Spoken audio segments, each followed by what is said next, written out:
আসসালামু আলাইকুম। কেমন আছেন? নিশ্চয়ই খুব ভালো আছেন। গুড মর্নিং সবাইকে। এই সুন্দর সকালবেলায় প্রাতঃভ্রমণে এসেছি হাঁটার জন্য। আমি সবসময় হাঁটতে পারি তা নয়, মাঝে মধ্যে আমি হাঁটতে বের হই। তবে আমি চাই আমি প্রতিদিন যাতে হাঁটি এবং আপনাদের সঙ্গে নিয়ে হাঁটি, এটা আমার খুব ভালো লাগবে। আজকের পথের কথায় নিয়ে এসেছি আমার প্রিয় এক ক্যাম্পাসে, যেখানে আমি মাঝে মধ্যে হাঁটি। প্রতিদিন হাঁটতে পারলে আমার খুব ভালো লাগতো।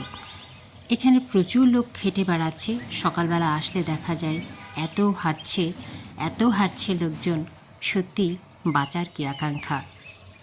আমি একটা ভুল কথা বলেছি, ইচ্ছে করেই ভুল বলেছি। অ্যাকচুয়ালি বাঁচার আকাঙ্ক্ষা নয়, সুস্থ থাকার আকাঙ্ক্ষা। আমরা অনেকেই মনে করি দীর্ঘজীবী হওয়ার জন্য আমাদের এটা খেতে হবে, সেটা করতে হবে, ব্যায়াম করতে হবে। অ্যাকচুয়ালি আমি সেটা মেন করিনি। আমি যেটা বুঝি সেটা হচ্ছে অন্যরকম। সূরা মুলকের 2 নম্বর আয়াতে আল্লাহ তাআলা বলেছেন, জীবন এবং মৃত্যু তিনি আমাদের পরীক্ষার জন্য তৈরি করেছেন। এখানে আল্লাযী খালাকাল মাউতা ওয়াল হায়াতা লিয়াবলুয়াকুম আইয়ুকুম আহসানু আমালা, দুটো শব্দ যদি একটু খেয়াল করি, মাওতা এবং হায়াতা, প্রথমে মৃত্যুর কথা বলা হয়েছে, তারপর জীবনের কথা বলা হয়েছে।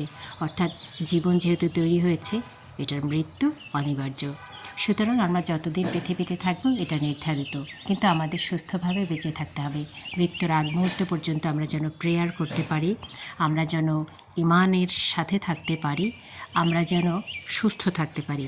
সেজন্য হাঁটার কথা বলছি। আপনি চাইলে সুইমিং করতে পারেন, সাইকেলিং করতে পারেন, দৌড়তে পারেন, জিম করতে পারেন।